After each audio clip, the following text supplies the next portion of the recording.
wisdom, prudentia, justice, justitia, temperance, temperantia, courage. fortitudo. Applying ancient philosophy to modern life, this is the Sunday Stoic.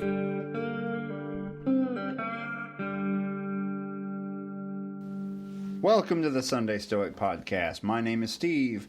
I am a dad, a father, a very, very amateur woodworker and guitar player, and a biology professor. And that's just a few of the small things of the roles I play, the things I am. But most importantly, I'm just a human being, just like you, trying to become a better person. And this week, it's right in the middle of the coronavirus pandemic, COVID-19, as I'm sure you're aware. And things are maybe looking a little better right now in terms of plateauing, but in terms of new infections and things, but it's hard to say. I'm in Arkansas. The numbers are a little bit lower than other places, so we have about 1,000 confirmed cases here in the state, about 18 deaths, but we're still, I'm not teaching in person, I'm at home. Actually, right now I'm not at home. I'm out of the house for the first time in a while, which is why I'm sneaking in this episode now, because I don't have my 3-year-old on my lap. But it's been rough. Not that I need to worry too much about underlying conditions, but it's been hard just trying to keep up with my job. Luckily, I still have one. I can be thankful for that. I don't know your situation. You might be unemployed right now or laid off, and you have your own situation to deal with.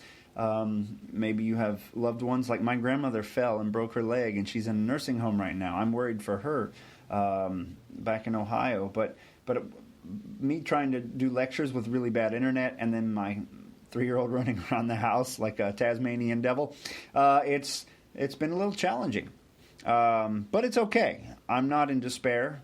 I'm not terribly worried. If I catch coronavirus, that's just the way it's going to happen. But I think in terms of doing what we can within our power, we're doing a good job. And my goal in all of this is to come through it a better Stoic. And I've failed a lot in this break. I'm able to pay attention to what I fail at more easily right now. And things I'm failing at, my routine's kind of getting sloppy. I need to keep a better routine. Donald Robertson had a great video out this week on that, or was it last week? Either way, it's online forever. Video on on his daily routine, and I'm trying to do partially do what he does. I'm trying to keep a daily schedule. Here's what I'm going to do each hour of the day, and then at the end of the day, you can, in your evening reflection, reflect back on how well you stuck to it. I'm also trying to be more mindful, to pay attention to each moment and not let the days blend together and speed by as quickly. And I'm trying to read a little Stoicism each and every day. Those are some of the things I'm doing. I'm also trying to watch what I eat, because the snack cupboard is always handy right now, and that's dangerous. So I'm watching that a bit. I know a lot of you are a lot better at this than me, doing cold showers and fasting every other day and da-da-da-da-da. I'm a terrible, I call that like Marine Corps Stoicism, hardcore aesthetic Stoicism, where you're really good at those things. I'm like, maybe I'm an Epicurean Stoic, I don't know, but I'm watching what I can, and I'm trying to push myself a little harder, and I hope to come out of this a better person, and I hope you do too. I think it's really important that we not only come through this as better people in our own heads, in our own households, but we also think about ways to help the cosmopolis, those who are unemployed around us, or those who are hungry around us. And I'm going to try to donate some money to some local food banks and things to try to do my part, since I don't have a way right now to physically help people, at least not that I'm aware of. I'm going to do it through financial contributions. So things to think about wherever you are. This week I want to do a reading by Seneca. This isn't going to be a highly produced episode. I'm using my phone, and we're going to do Moral Letters to Lucilius by Seneca, or Seneca's Epistles, or Moral Letters from a Stoic, as it's called. This week's reading is 26, on Philosophy, the Guide to Life. Perhaps someone will say, how can philosophy help me if fate exists?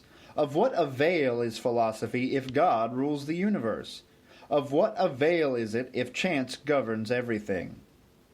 For not only is it impossible to change things that are determined, but it is also impossible to plan beforehand against what is undetermined. Either God has forestalled my plans and decided what I am to do, or else fortune gives me no free play to my plans. Whether the truth, Lucilius, lies in one or in all of these views, we must be philosophers. Whether fate binds us down by an inexorable law, or whether God, as arbiter of the universe, has arranged everything, or whether chance drives and tosses human affairs without method, philosophy ought to be our defense. She will encourage us to obey God cheerfully, but fortune defiantly. She will teach us to follow God and endure chance. But it is not my purpose now to be led into a discussion as to what is within our own control, if foreknowledge is supreme, or if a chain of fated events drags us along in its clutches, or if the sudden and unexpected play, the tyrant over us. I return now to my warning and my exhortation, that you should not allow the impulse of your spirit to weaken and grow cold. Hold fast to it and establish it firmly, in order that what is now impulse may become a habit of the mind. So much like Marcus Aurelius when he says whether gods or atoms, doesn't matter, turn to philosophy, Seneca is saying about the same thing here. Someone says, hey, what good is philosophy if fate exists? So if there's just these fated events that are meant to be, or if God is ruling the universe and decides, well, you're going to get in a car wreck now, or you're going to do this, or if it's just chance, if it's just the cause and effect and random bumping of atoms, if that's how things occur, which of these things should, how could we use philosophy if these are the way the universe works? If we're just the plaything of the universe, what's the point? What good can we do by using philosophy? So he says, basically, if it's God, then by living philosophically, you're obeying God. It's a way of worship. It's a way of saying, your will be done. Oh, so I'm supposed to get in a car wreck? Okay, I won't lose my cool. Oh, I'm supposed to be sick? Okay, I will bear it well.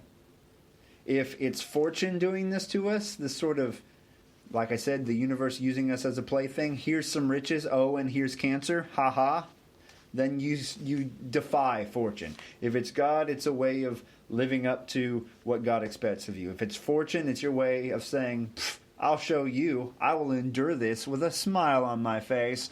And if it's chance, well, then the same thing. Well, I guess this is nothing personal from the universe. It's just what I have to deal with, and I will deal with it well. This is training for me. William Irvin likes to pretend that there are Stoic gods. He doesn't believe in them, but he sees events as a challenge, and that helps him to avoid becoming angry or to deal with things with a clear head. The obstacle becomes the way. But importantly, here he says, do not allow that impulse of your spirit to weaken and grow cold. Hold fast to it until it becomes habit. Right now, it could be easy to lose your Stoic progress because you're nervous, you're freaking out. Your normal routines have radically changed. But now is a time to hold on to a few of those basic routines. A few of those attitudes. And develop new ones. A meditation habit or a reading habit or just a mindfulness in the moment habit. Don't let that good impulse in you grow cold. Don't become the masses. Stand out like a beacon. You know that this virus and all the things going on are out of your power. Focus on the things within your power.